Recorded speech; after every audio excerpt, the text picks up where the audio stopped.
Hello বন্ধুরা, আসসালামু আলাইকুম।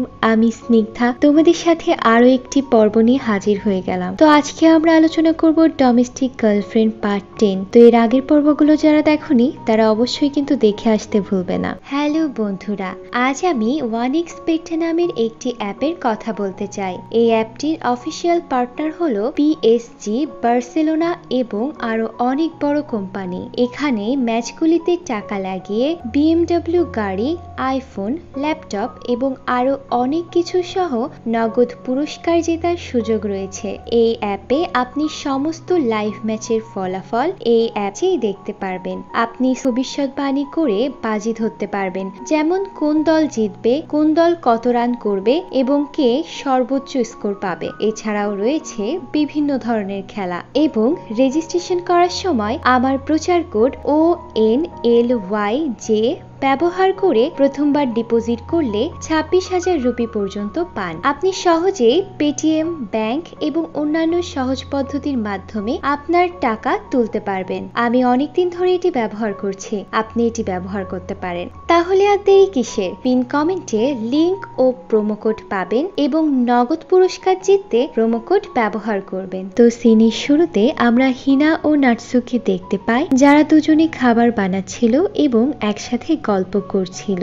এরপর আমরা জানতে পারি যে হেনা যে খাবার বানায় তা পুড়ে যায়, কারণ তারা দুজন অনেক বেশি মজা করছিল। তারপর আমরা একটা স্কুলের সিন দেখতে পাই, যেখানে কম্পিটিশন হচ্ছিল ফেস্টিভ্যালের, আর সেখানে সবাই অনেক মজা করছিল। সেখানে নাটসু এবং রুইও ছিল এবং রুই নাটসুকে অনেক বেশিই দেখছিল এবং সে জেলাস ফিল করছিল, কারণ নাটসু অন্য মেয়েদের সাথে অনেক বেশি কথা বলছিল। ওখানে আমরা হিনাকেও দেখতে পাই, কারণ সেখানে স্কুলের টিচাররাও ছিল। তারপর আমরা একটা লাইব্রেরির সিন দেখতে পাই, যেখানে নাটসু এবং অন্য একটি মেয়েকে দেখতে পাই যে লাইব্রেরির ইনচার্জ ছিল। তারা দুজনের মধ্যে গল্প করছিল এবং তারা লাইব্রেরির টিচার সেন্সর কথা বলছিল, তার শরীর ভালো ছিল না, সেই কথাই তারা বলছিল। তারপর তারা বলে সেন্সরের সাথে দেখা করতে যাবে কিনা। এরপর তারা এগোতে থাকে সেন্সরের সাথে দেখা করার জন্য। তারপর তারা একটা অ্যাপার্টমেন্টে যায়, যেখানে তার টিচার ছিল, আর দরজা খুললে সেখানে একজন আন্টি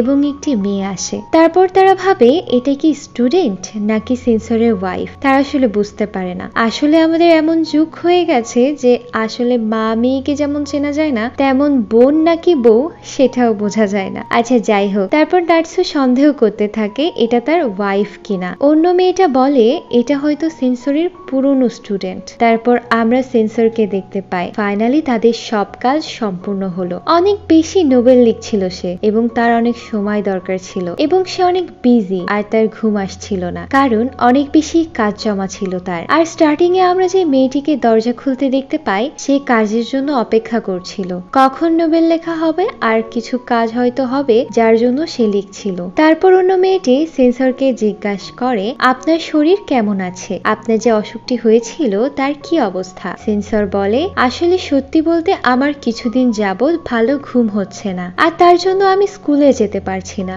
আর আমি স্ট্রাগল করছি আমার কাজ নিয়ে, কারণ এগুলো অন্য লোকের কাজ যা আমাকে খুব ভালোভাবে সম্পন্ন করতে হবে। তারপর তারা জিজ্ঞাসা করে সেই মেয়েটি কে। সে বলে আমি নোবেল লিখি আর এটা আমার কাজ। নাটসু অনেক কৌতূহলী হয়ে পড়ে এবং জিজ্ঞাসা করে আপনি নোবেল লেখেন, তাহলে কি আপনি সত্যিই একজন নোবেলিস্ট? এরকম প্রশ্ন শুনে সেন্সর চুপ করে থাকে এবং নাটসু আবারও জিজ্ঞাসা করে আপনার কতগুলো নোবেলের বই প্রকাশিত হয়েছে। তারপর সে বলে এখন পর্যন্ত 12টা বই পাবলিশড হয়েছে। তারপর নাটসু অনেক বিস্মিত হয়ে আবারও জিজ্ঞাসা করে পেন নেম অথবা রাইটার নেম কার এবং তার টাইটেল কি। তো সে বলে হাসুকাওয়া। তারপর নাটসু তো অনেক বিস্মিত হয় এবং হাত ধরে বলে আপনার এই নামটি তো আমি অনেকবার শুনেছি, এবং বলে আমি এত বড় একজন নোবেলিস্টের সাথে দেখা করতে পারবো এ তো আমি স্বপ্নেও ভাবতে পারিনি। তারপর সেন্সর বলে আমি এত কিছু সবাইকে বলি না, তবে হ্যাঁ আমি একজন নোবেলিস্ট। তারপর সেন্সর বলে ক্লাব পাবলিকেশনের যে গল্পটি আছে তোমাদের ফেস্টিভ্যালে প্রকাশিত,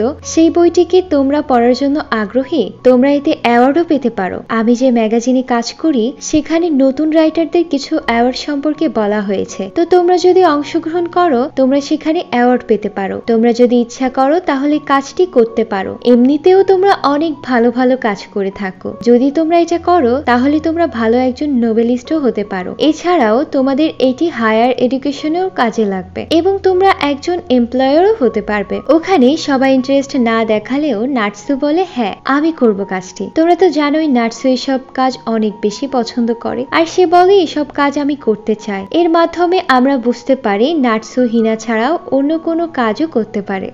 তারপর আমরা স্কুলের সিন দেখতে পাই যেখানে তারা দুজন কথা বলছিল এবং নাটসু বলে গত রাতে আমি এটা নিয়ে অনেক কল্পনা করেছি এবং আমার রাতে ভালো করে ঘুম হয়নি। আমি ভাবতেই পারিনি এত বড় একজন নোভেলিস্টের সাথে আমি কাজ করতে পারবো। তখন মেয়েটি বলে তুমি যখন সেন্সরকে দেখেছিলে তখন তোমার চেহারাটা লাল বর্ণ হয়ে গিয়েছিল। তখন নাটসু অনেক লজ্জা পায় এবং মেয়েটি আবারও বলে দেখো তোমার চেহারা আবারও সেরকম হয়ে যাচ্ছে। তারপর সে নাটসুকে ধাক্কা দেয় এবং তারপর তোমরা বুঝে নাও সেখানে কি কি হয়েছিল। তোমাদের তো হয়তো আর বুঝতে বাকিও নেই। তারপরের সিন আমরা দেখতে পাই নাটসু পড়ে গিয়ে তার পা ভেঙে গিয়েছিল। সেখানে দেখা যায় নাটসু তার বাড়িতে ছিল এবং তার পায়ে একটা সমস্যা হয়ে গিয়েছিল, আর সেখানে হিনা এসেছিল এবং সে হিনাকে বলে সে সিঁড়ি থেকে পড়ে গিয়েছিল। আর হ্যাঁ তোমরা তো জানো সে কেন পড়ে গিয়েছিল। তারপর সে বলে তার বেশি কিছু হয়নি, শুধু নর্মাল একটা স্ট্রাকচার হয়েছে। ডাক্তার বলেছে তার আসলে বেশি কিছুই হয়নি। তারপর নাটসু হিনার হাত ধরে বলে আমাকে মাফ করে দিও। তারপর সে মনে মনে বলে আমি তোমার সাথে থাকতে পারলাম না সেন্সর, সত্যি বলতে আমি একটু উদাস। তারপর হিনা বলে এখন তোমার শরীরটা ভালো হওয়া দরকার, তুমি সেদিকে মনোযোগ দাও। তারপরের সিনে আমরা হিনাকে দেখতে পাই না কারণ হিনা সেখান থেকে চলে গিয়েছিল। তারপর নাটসু খাবার খেতে থাকে এবং রুইকে দেখতে থাকে। তখন নাটসু বলে তুমি এভাবে আমার দিকে তাকিয়ে থাকলে আমি খেতে পারবো না। তারপর রুই বলে তুমি আজকে আমাদের বাসায় থেকে গেছো এতে আমি অনেক খুশি। এখন তুমি ঘরে থাকবে আর আমি তোমার টেক কেয়ার করব, এতে আমি অনেক খুশি হব। আর কয়দিন পর যখন স্কুলে যাই তখন আশিয়ার নামে একটা মেয়ে ছিল যে তার কাছে ক্ষমা চায়। সে বলে আমাকে মাফ করে দাও, ভুল করে এটা হয়ে গিয়েছে, আমি এটা করতে চাইনি। তারপর নাটসু বলে ঠিক আছে কোনো সমস্যা নেই। তারপর মেয়েটি বলে তোমার মেডিকেল খরচে যত টাকা লাগে আমি তোমাকে দিয়ে দিব। তারপরের সিনে আমরা দেখতে পাই রুই এখন একজনের সাথে কথা বলছিল যে নাটসু তার বাসায় আসতে পারবে না কারণ তার পা ভেঙে গিয়েছে। তখন লোকটি মনে মনে বলে এমনিতেও নাটসু কখনোই আমার বাসায় আসেনি। তারপর রুই নাটসুর কাছে চলে আসে এবং রুই নাটসুকে জিজ্ঞাসা করে তুমি নাকি ফুমিয়ার বাসায় কখনো যাওনি। তখন নাটসু একটু ঘাবড়ে যায় এবং সে ভাবতে থাকে আমি এখন কি রিপ্লাই দিব। তারপর নাটসু অন্য একটা বাহানা দিয়ে বলতে থাকে আসলে আমি তার বাড়িতে যেতাম না, মোমোর বাসায় যেতাম। মোমো তার বাসায় বারবার ইনভাইট করতো এবং সে তার বাসায় বারবার যেতে বলতো। আমার কাছে মনে হয়েছে তোমার এই বিষয়টা ভালো লাগবে না, তাই তোমাকে আমি এই বিষয়টা বলিনি। তখন রুই অনেক রাগান্বিত হয়ে থাকে। তারপর নাটসু বলে আমি এই কারণেই তোমাকে বলিনি, তোমার চেহারা দেখেই বোঝা যাচ্ছে তুমি অনেক রেগে গেছো। তারপর রুই বলে তুমি যেখানেই থাকো তুমি আমাকে বলতে পারতে। তারপর সে বলে তুমি যদি মোমোর বাসায় যাবে তাহলে ডিনার রেডি করার কাজগুলো তো আমাকে একাই করতে হয় তাই না, আবার কখনো তোমাকে ইনভাইট করলে আমাকেও ইনভাইট করে দিও, আমিও তোমার সাথে যাব। তারপর নাটসুকে আমরা দেখতে পাই কলে কথা বলছে তার ফ্রেন্ড ফোমিয়ার সাথে। তারপর তারা দুজনে তাদের মধ্যকার যেসব গোপনীয় কথা সেগুলো বলে নেয়। তারপর ফোমিয়া বলে তোমার এই ভালোবাসার কথা আমি জানি, কিন্তু তোমার এই রিলেশনের মধ্যে হিনা ও সেন্সর মধ্যে যে সম্পর্ক আছে তোমার কি মনে হয় এটা ঠিক হচ্ছে। নাটসু বলে আমি সেন্সরকে খুশি করার জন্য যে কোনো কিছু করতে পারি, তুমি তো জানোই আমি একটি চাকরি খুঁজছি। এবং সে বলে আমি সেন্সরকে খুশি করব যতটুকু আমি করতে পারি। তারপর ফোন রেখে এসে হিনার ফটো দেখতে থাকে এবং মনে মনে বলতে থাকে মেয়েটা অনেক কিউট, আমি একে দেখতে চাই। তারপরের দিন আমরা দেখতে পাই লাইব্রেরিতে রুহিকে এবং নাটসুকে। তারপর সে রুহিকে বলে আমি ফোমিয়ার বাড়িতে যাচ্ছি। তারপর রুহি বলে তুমি সত্যি তার বাড়িতে যাচ্ছ তো এবং অন্য কোথাও যাচ্ছ না তো। তারপর নাটসু বলে আমাকে মাফ করে দিও, আগেবার আমি ভুল করেছিলাম কিন্তু এবার আর করছি না, আমি ফোমিয়ার বাড়িতেই যাচ্ছি। তারপর সে বলে আমি ফোমিয়ার বাড়ি এজন্য যাচ্ছি কারণ আমি তার নাম ব্যবহার করেছি অকারণে, তাই আমি তার কাছে ক্ষমা চাইতে যাচ্ছি অকারণেই তাকে ফাঁসিয়ে দেওয়ার জন্য। তারপর তোমরা নিশ্চয়ই দেখতে পাচ্ছ সে কোথায় গিয়েছিল, সে গিয়েছিল হিনার বাসায়। তারপর তো তোমরা বুঝতে পারছো সেখানে তারা কি কি করেছে,